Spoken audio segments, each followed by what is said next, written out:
வணக்கம். நான் தங்கராஜ், சிபிஎம் கட்சியினுடைய கேஜிஎஃப் தாலுகா செயலாளர்.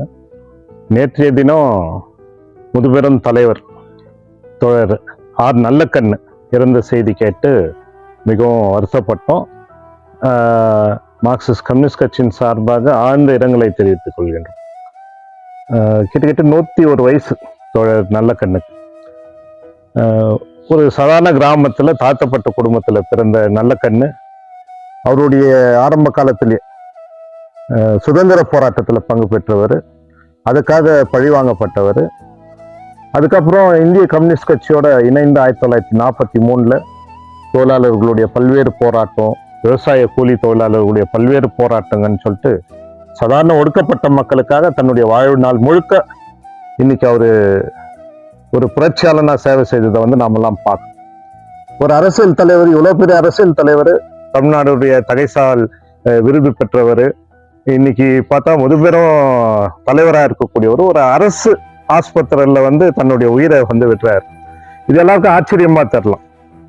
ஒரு கம்யூனிஸ்டினுடைய வாழ்க்கையில இதெல்லாம் நடக்கக்கூடிய விஷயம்தான். வேற எந்த அரசியல் கட்சி தலைவர்கிட்ட நம்ம எதிர்பார்க்க முடியாது. கம்யூனிஸ்டுங்களுக்கு அவங்க ஏற்றுக்கொண்ட கொள்கைகளுக்கு அதை தகுந்த மாதிரி அது வாழ்க்கை முழுக்க அவர் நடந்தார்.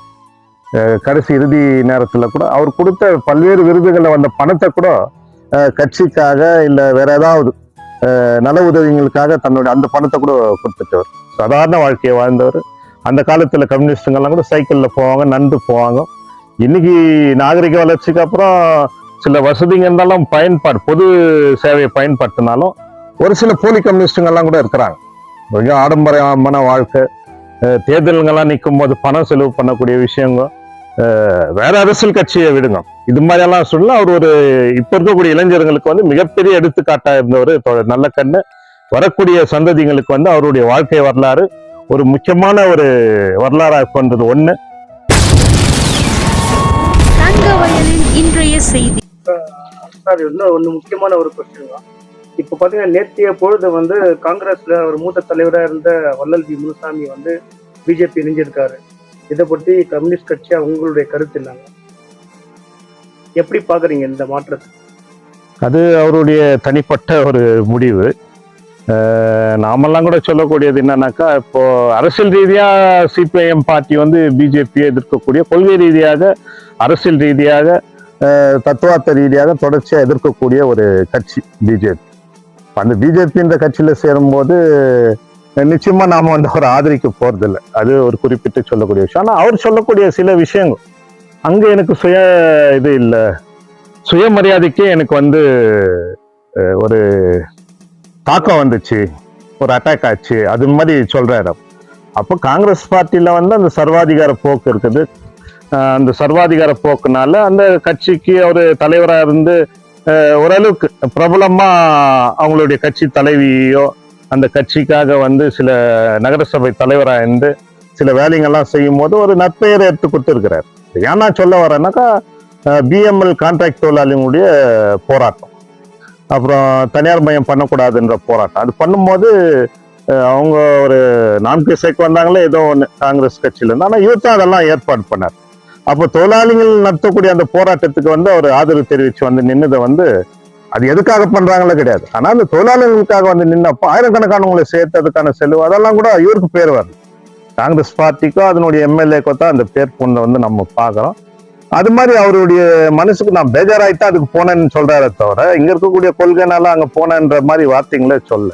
இப்போ காங்கிரஸ் பார்ட்டியில கூட இன்னைக்கு நம்ம KH முனியப்பா எம்பியா இருக்கும்போது மறுபடியும் எம்பியா அவரு போட்டி போடும் போது எஸ் முனுசாமி போட்டி போட்டார். அப்போ நாம சொன்னோம், இன்னைக்கு இந்த தொழிலாளிகளுடைய பிரச்சனைகளை நீங்க தீர்க்கல.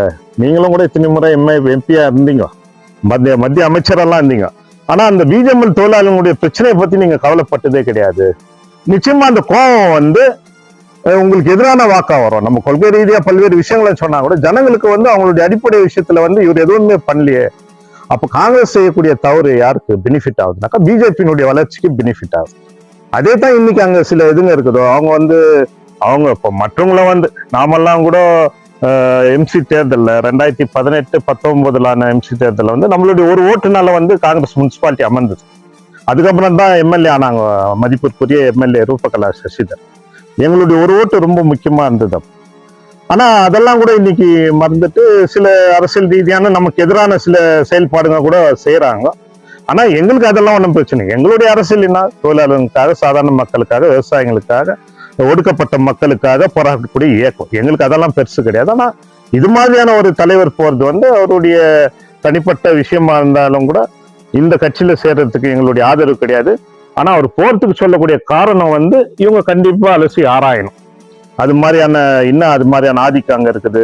அந்த கட்சிக்கு உழைத்தவருக்கு ஏன் அது மாதிரியான மதிப்பு இல்லை, இதெல்லாம் இருக்கட்டும். இருந்தாலும் கூட அது அவங்களுடைய உட்கட்சி பிரச்சனை, காங்கிரஸ்னுடைய உட்கட்சி பிரச்சனைன்றதை இந்த நேரத்துல சொல்லி குட்ஸையோ குப்பமோடோ இது நம்ம ஊருகா, நம்ம தான் அதை பார்த்துக்கணும், நம்ம தான் அதுக்காக சண்டை செய்யணும்.